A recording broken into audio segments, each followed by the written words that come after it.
कोलकाता की गलियों में भोजपुरी स्टार और सांसद मनोज तिवारी हाथ रिक्शा लिए हुए आगे बढ़ रहे हैं और इस रिक्शे में बैठे हैं वो जो हर दिन लोगों को बैठा कर खींचते हैं। 150 रुपये हफ्ते में इनको साहूकार रिक्शा देते हैं। मनोज भाई, आपको लगता नहीं कि स्थिति इनकी बहुत खराब है? 200-300 रुपये कमाते हैं ये। देखो, इसीलिए मैंने इनका हालचाल जानना चाहा। ये बहुत ही नमस्ते। क्या कह रहे हैं, क्या कह रहे हैं? आसपास गुजरने वाले मनोज तिवारी के प्रशंसक। ये देखो, ये बहुत इनह्यूमन ये रिक्शा नहीं है, इनह्यूमन ये सिस्टम नहीं है। इनह्यूमन वो सरकारें हैं जिन्होंने इनका ध्यान नहीं दिया। अब मैं इससे आप देखिए, ये जो दादा है, इसका चप्पल देख के मैं तो दौड़ दौड़ के चला रहा हूँ ना, तो मैं थोड़ा मजबूत हूँ।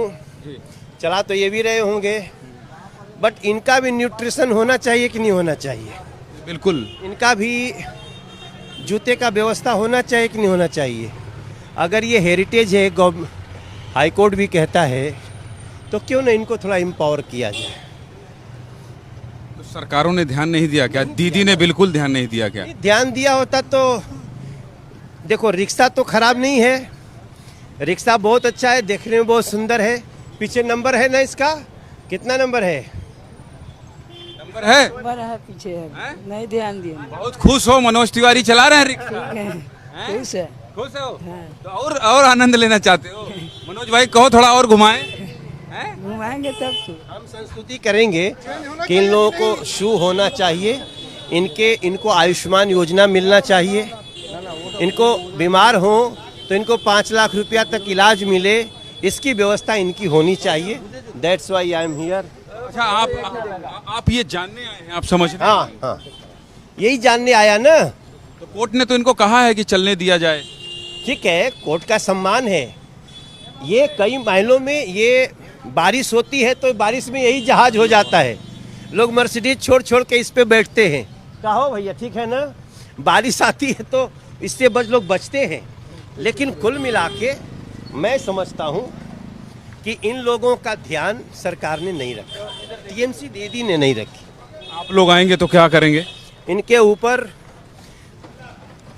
इनको जूता मुहैया कराएंगे, इनको 5 लाख रुपए का जो आयुष्मान योजना है वो करेंगे, और ये करके इनको सशक्त करेंगे, हेरिटेज भी बचे और ये भी स्वस्थ रहे। आप अपने साथी निशिकांत दुबे जी को और उनकी पत्नी को भी बैठाकर रिक्शा चला रहे हैं। पहले तो हम लोग यही सोचे, हम लोग कल बैठे बैठे प्लान किए कि थोड़ा इस हेरिटेज को समझते हैं, तो हेरिटेज को समझने आ गए।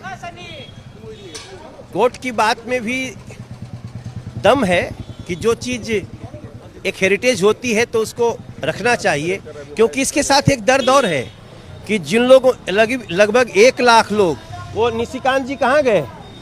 निशिकांत दुबे जी कहाँ गए? वो बता रहे थे कि लगभग 1 लाख लोगों को ये चलाने का रिक्शा था, लेकिन जब ख़त्म हो गया तो अब मात्र 6000 लोगों को है, लेकिन जो रिहैबिलिट होना था वो नहीं हुए। मनोज भाई, इनके दर्द पर कुछ आपको याद आ रहा है क्या? इनके दर्द पर अभी तो मैं समझ रहा हूँ, अभी इसको मैं थोड़ा सा सीरियसली लेना चाहता हूँ, तो इनसे थोड़ा बात करूँगा, फिर उसके बाद इस पर कुछ काम करेंगे हम लोग। हमारी जो बीजेपी सरकार बन रही है, हम हर सबका साथ सबका विकास है ना, तो फिर इनका भी तो विकास होना चाहिए। उस पर बात करके तब हम इनको कुछ सशक्तिकरण करने पे काम करेंगे। कोलकाता की गलियों में मनोज तिवारी जो है वो कह रहे हैं कि इनको सशक्त करने का काम करेंगे, गंभीर हैं उस मुद्दे पर, और बीजेपी की सरकार आएगी तो इन्हें आयुष्मान योजना के तहत लाभ मिलेगा। और देखिए, ये एक रिक्शा चालक को बैठाकर करीब 1 किलोमीटर तक मनोज तिवारी ने हाथ रिक्शा को खींचा है।